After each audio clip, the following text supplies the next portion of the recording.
morning and welcome to day 3 of the 80 and 8. I'm in the 3rd arrondissement, in the smallest quarter of the 3rd arrondissement, Sainte Avoye. I might be saying that one a little bit wrong. I think it's Sainte Avoye, but I guess we'll find out in the comments below. I'm walking up what's at least supposed to be one of the quieter streets in this small little quarter because our boundary streets and one of the thoroughfares running straight through it are all pretty loud. Of course, construction work and slow walking loud talkers will always follow me everywhere I go, so be prepared. Those boundary streets though, to the west, Sebastopol, and to the east, Rue des Archives, are pretty noisy. Fairly heavily trafficked. On the north we have Rue des Gravilliers, which of course doesn't stay the same all the way. It turns into Rue Pastorelle as you go east. So that's one way of knowing that you're getting close to the edge, I suppose. And then to the south, Rue Rambuteau, which is a great little walking area and is just north of the Pompidou, which makes for one of the easiest rules of thumb to know if you've passed the Pompidou heading north, you're in Sainte Avoye. Also, something I forgot to mention, there's a quick little cutoff in the northwestern corner where you turn off of Sebastopol and then make 2 turns to go around the edge. You very briefly touch on Turbigo, which is probably one of my favorite street names in the entire city because it sounds kind of like somebody wanted to make the word turbo even more turbo. It's a really small quarter and one of my favorite neighborhoods. The 3rd, like the 2nd, is fairly notable for its lack of large monuments, but unlike the 2nd, does have a few parks. Only one of which is in this tiny little quarter, but that's okay because we still love it and we'll definitely still go see it. It's home to tons of coffee, good food, lots of recommendations in my guide, including places like the roaster PARTISAN, who makes some really delicious coffee, and Hank Burger, a vegan hamburger joint, which you've seen in, like, I took Pouchon there on his birthday, and I've been there a couple of times in the past. So if you're looking for a vegan-friendly meal, there are options like that around. But today, I'm headed to a place that I can't believe I've never shared with you before. To get coffee with 2 very special guests this morning, I'm gonna head to Café Loustic, which is definitely a local favorite. A lot of my friends absolutely love it. And I have no idea how I've just never shared it, so prepare for some new coffee. I turned one street too early, but I couldn't resist taking a shot of that street art. That was amazing. Anywho, one more corner around. I think you'll be excited to see who we're about to see. Hi.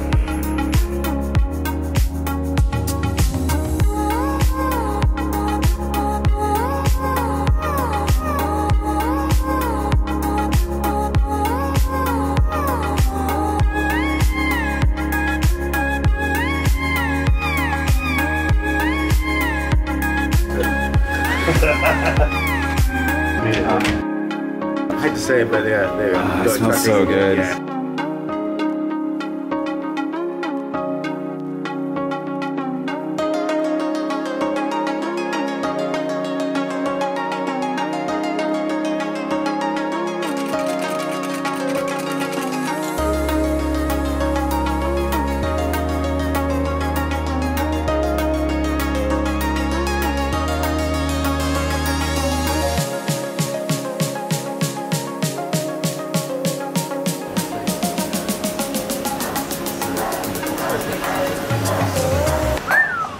Beautiful. How's my driving?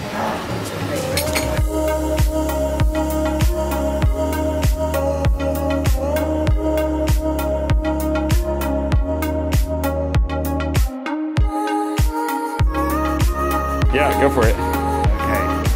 Hi, my name's Chana. I'm from Café Loustic, a specialty coffee shop in the center of Paris. We've been in specialty coffee for 7.5 years, and we were part of the first wave of specialty coffee shops in Paris. And even though geographically we're actually in the center of Paris, we're in a sort of area that's a bit of a Bermuda Triangle between 4 different neighborhoods here. And so what I've done is I've produced a map of what we call the West Marais, which is based around the Arts and Métiers neighborhood, and it's just 5 minutes walk north of the Pompidou Center. What's special about this neighborhood is that in these 5 or 6 streets around us, we've got an absolutely awesome number of independent owner-operated businesses, independent businesses that operate around here. So we've got specialty coffee, we've got a great rum cellar, we've got a cheese shop that was voted the best cheese shop in Paris 2 years ago, we've got hand-pulled Chinese noodles, we've got everything. We've got natural wine, we've got a Porto specialist, we've got a Japanese guy doing ikebana, we've got a girl doing crowns of thorns and things like that. So in this neighborhood we've got a real little village and 3 boutique hotels as well. So we produced this map to try and promote this area because it's actually very little known out in Paris or in France or internationally. But as I say, the level of artisanship in this area is absolutely awesome. You have such a, I was smiling the whole time, I loved it.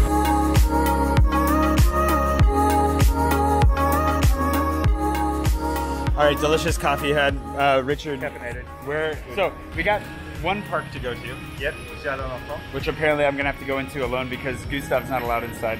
Otherwise, we're just gonna stroll the streets, see if we find anything interesting. This is like an all food, all deliciousness kind of quarter. So start walking, I guess. Fun quarter. Where do you want to take? I'm just trying to think. So the NICOLAS FLAMEL house is the next street along there. Let's do that first. Yeah. Yeah. See NICOLAS FLAMEL. Go see NICOLAS FLAMEL. Go back in history, and then we'll work our way to the present. Maybe he's still alive and hanging out inside. That's the rumor. Yeah.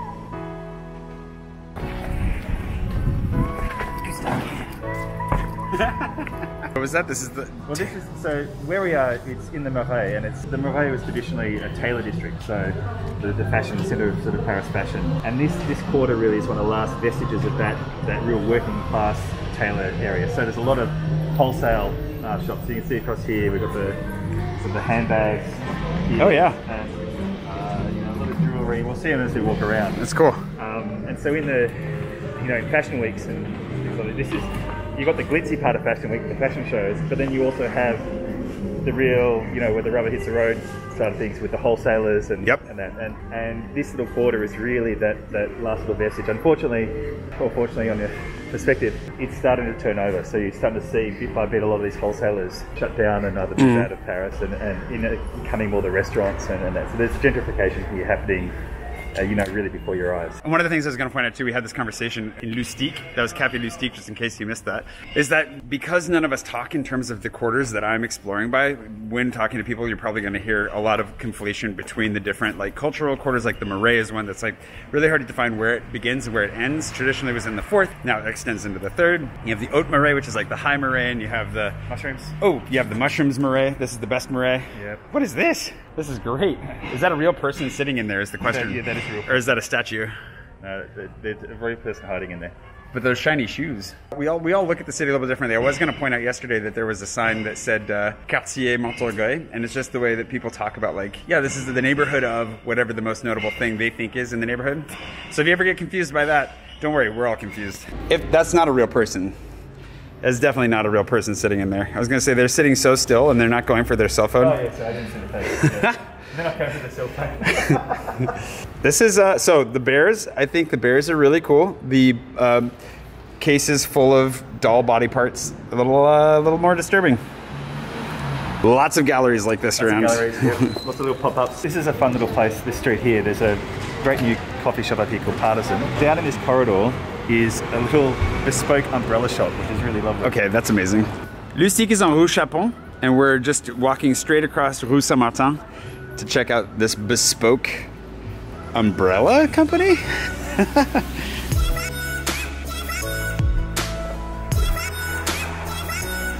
This is amazing. I've never been back here before. Oh, so cool. Oh, that's cool. Oh my gosh. So this what's the name of this little street? Do you know? No idea. Yeah. So if you keep coming straight from Chapon and cross Rue Saint-Denis, then you can end up in this delightful little spot where you have some small restaurants and an umbrella repair shop. An umbrella repair shop that they also sell umbrellas, so you can come get a cool umbrella with all kinds of unique handles, unique tops. I don't know what you would call the top of an umbrella. Umbrellas, I guess. Amazing. But they're wonderful. Super cool. Really nice couple. They just got it a year ago. It's a French-Canadian and American couple, so don't be afraid to come speak a little bit of English with them and just come walk in here. This is amazing. Oh yeah? You bring the kids in here? Yeah, walk through here all the time. Oh, that's great. Including this little restaurant right next door, which just looks awesome. So just come get lost in here. So that means that it exits, yes, it exits at Sebastopol? Yeah, that's right. So that's our boundary that way, so let's go back this way, yeah. And we figured out the name, thanks to Jody. It's Passage de l'Ancre, or the Passage of the Anchor, so definitely pop on down here. All right, now to continue the exploration.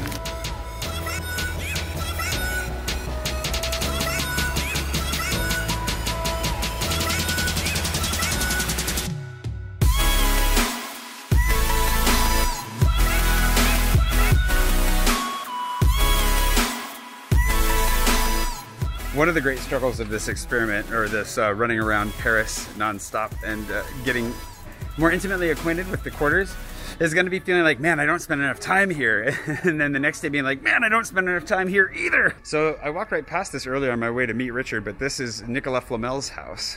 Yes. Before we get there, just across here, by the way, Jay, this is a tip off for you, mate. very cool t-shirts here. I can go for a t-shirt. Revisit for you, mate. I'll come back. Yeah. What are you trying to say? I'm just saying that, you know, you should always... The tailors who come in and the wholesalers and the actual people making the clothes, now a lot of these independent designers are opening up here. There's a real mix at the moment. You feel both worlds at the moment. It's really fun. So is this is where the key to immortality can be found? That's right. Somewhere in the bowels of this place. It's now a restaurant, Auberge, yeah, which is a famous restaurant in its own right. But this here, what I love here is the stonework. You can see the old engravings on the stone here. But yeah, this is the house of NICOLAS FLAMEL back in the day. And I believe I think they did the exteriors here for the Harry Potter movie. The Fantastical Beasts. Yeah. The fantastical don't bother watching. So you're gonna get some engravings like that outside your apartment? Yes, we've already engaged the stonemaker and a sorcerer to supply the incantations. So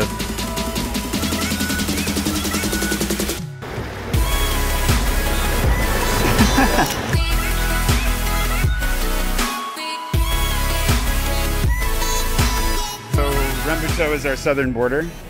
So we can go left. There is a shop first. Park. This is the Jardin. Oh yeah. Down here. Just in the shadow of the Pompidou here, the Pompidou Centre. And this is a great park to escape to, especially if you've got kids visiting the Pompidou. A bit of greenery right by. It's a bit tucked away, but you can find it in here. It's a wonderful little oasis. Did we ever make that? Did we ever edit that video, Paris for Kids? Because I gave it to Kevin and that's when he quit. Yeah, no, it never went up. Never went up. Gosh. I was gonna say we made a video back when Kevin was helping me edit some stuff. Those Paris for Kids, and this is included in that. So it feels like we've shared this before, but we never have. This is the Jardin and Frank. A secret video. We could do a secret video, a secret video for kids. Here's the Garden of Anne Frank. Now as you can see, no dogs allowed.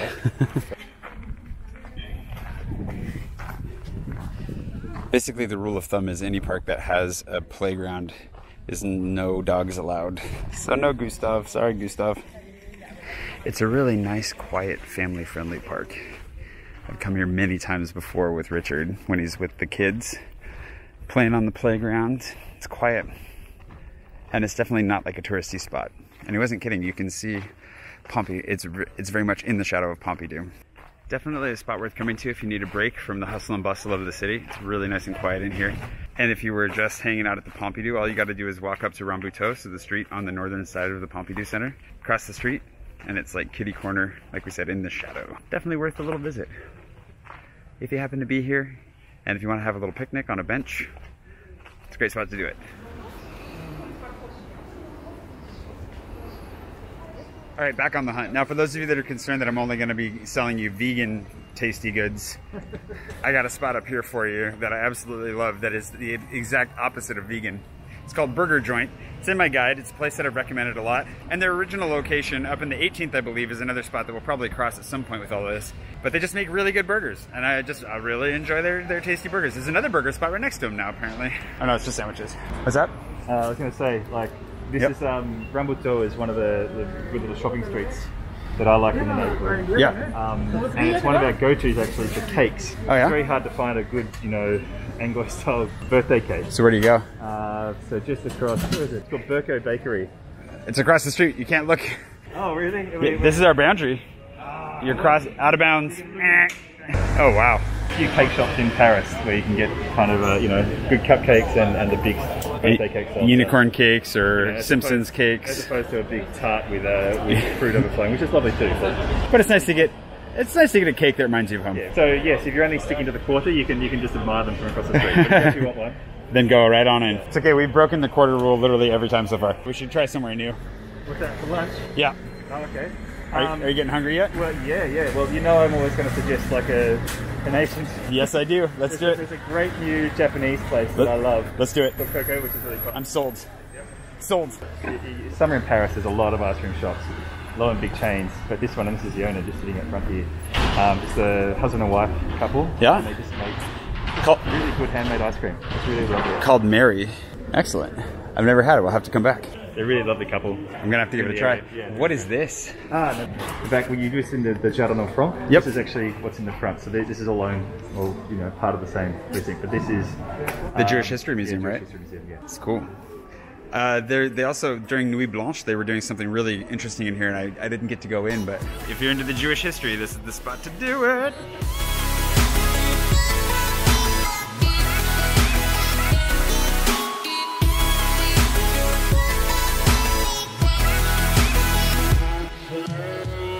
the extended terraces. Yeah. Nice. That's amazing. That's a different type of street art, street photography. That is also not in this quarter. That's on Rue de Rivoli.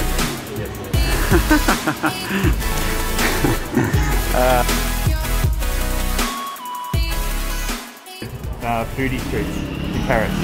Particularly this little last stretch here. It's sort of in the corner of one of Paris's Chinese neighborhoods. Yep. I think you were just saying one of the oldest Chinese neighborhoods in Paris. Yeah. So some really wonderful Asian flavors in here. You come down here at lunchtime, as you'll see. There's lots of people walking around here at the moment, but some really fun new restaurants opening up too. If you like Korean fried chicken sweet teas, highly recommended. Technically it's on the right side of the street, but I've been there before, so I'm going somewhere new, which is technically on the wrong side of the street. And yeah, we're gonna go get Japanese food instead.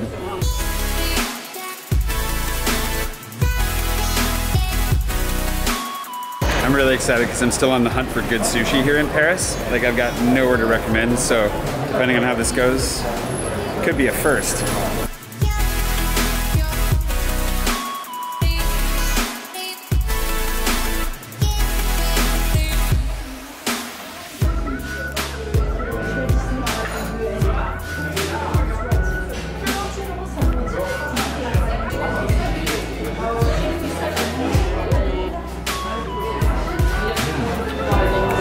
The gyoza is nice.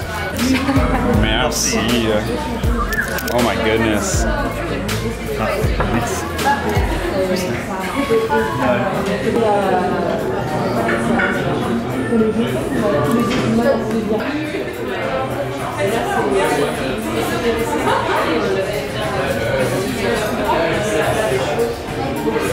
I'd come here for sushi.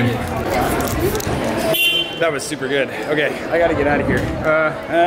I'll go this way. I have a physio appointment that I'm definitely gonna be a little late to because we were pushing it there. I hate that I had to cram right through it, but I'm going back there for sure. Thanks for watching day 3 of the 88 here in Sainte Avoye. Really happy I could share it with you, and really good to hang out with Richard and Gustav again. And thanks again to today's newest patron producer, Adrian Salceda. I haven't had time to randomize the patrons, so I'm just thanking whoever's newest. Adrian, thanks for becoming a patron. Welcome aboard. And for anybody out there considering becoming a patron and helping to produce these delightful videos as I wander around Paris, remember, there's a fancy map over there for you to grab. You can download and follow along as you wish. And also, we're gonna do some new Discord perks here soon. If you're not on the Discord server yet, patrons get a couple extra special spots to hang out, so maybe be sure to join the Discord server. I'll link to that below, but I'm on my way up out of the 3rd and out of the center of Paris. And I'll see you bright and early tomorrow morning for another wander into a mysterious quarter, again, in the center of Paris. See you tomorrow.